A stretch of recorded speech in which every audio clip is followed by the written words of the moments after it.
Hi, it's Martin, and we're at the end of week 2, more or less, and I'm going to give you the quick recap and your action plan for this week so that you can move forward. It's important that you keep momentum, you keep chipping away at this so that we can get you moving forward quickly. And I'm going to be looking at my screen again so that I can see exactly what you've covered this week, so I can have a quick look at my notes. Okay, so apologies for having to look away from the screen, but as you know, the course is huge and I can't actually remember every bit that's in it. So, in step 1, what do we cover this week?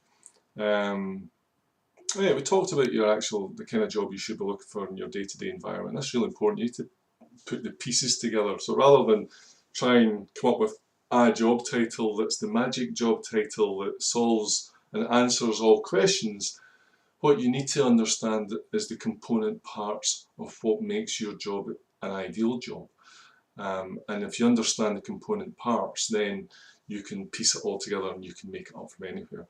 Without that, as I say, most people are chasing job titles, the right kind of job title.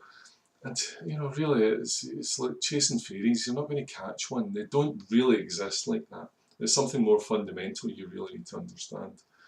We also talked about how psychometric testing's used. So there's a lot about work environment this week and who's using what they're going. We also get into some questions, which was from the sort of step 3 of things, where we're looking at the actual interview side of things, and I covered some questions, very common questions that we get asked. I know these are things that are real important to you, and it gives you a lot of comfort when you can see stuff there and you can think about and prepare your answers.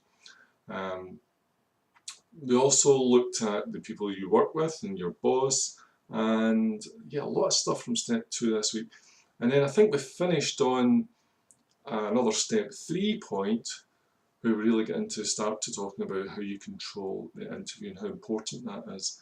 And that really is important because I'm just looking at my notes, one more thing.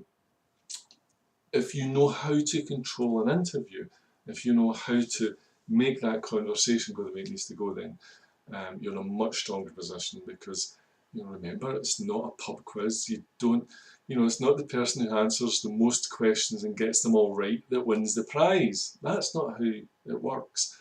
And interviews are all about personality. They're all about you getting the real you across and delighting and exciting people. And that's the thing to take away from this week. So you need to really start thinking about, okay, what are the real qualities? If you to break it down into 2 or 3 sentences, or 2 or 3 things, what is the taste that you want to leave an interviewer with? This is where we're getting into. This is the stuff we're starting to talk about now, and you need to keep thinking about that. So remember, interviews, the whole process is about personality. If it wasn't, you would just fill in a form and submit it, and some computer would figure it out, and they would run an algorithm and do an analysis on all the applicants that they come in, and therefore the computer could figure out who was the best in terms of the algorithm. That's not how it works. It's a human thing. It's all about human stuff. Trouble is, most people leave their personalities in a box at the door before they walk into the interview.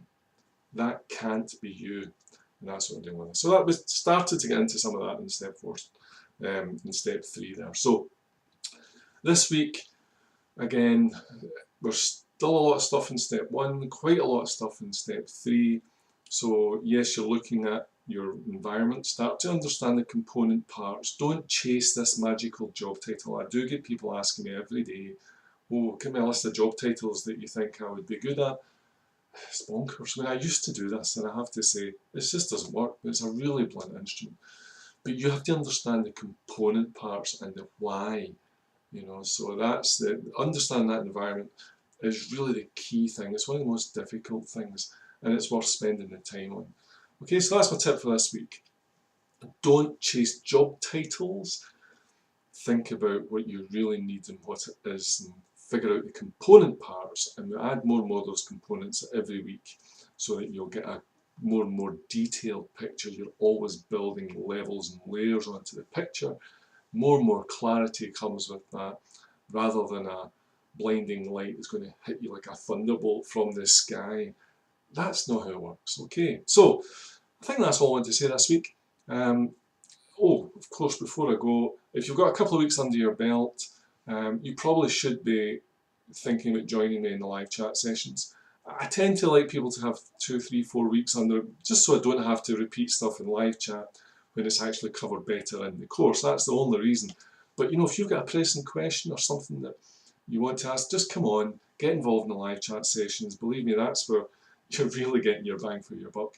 And we'll see if we can answer it. And of course, if it is in the course, I'll just tell you, look, that's covered next week. So let's just be a little patient until we get there. Okay.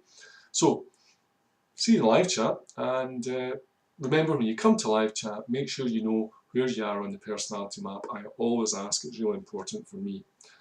I think that's all we need to do today. We'll catch you next week. Cheers for now.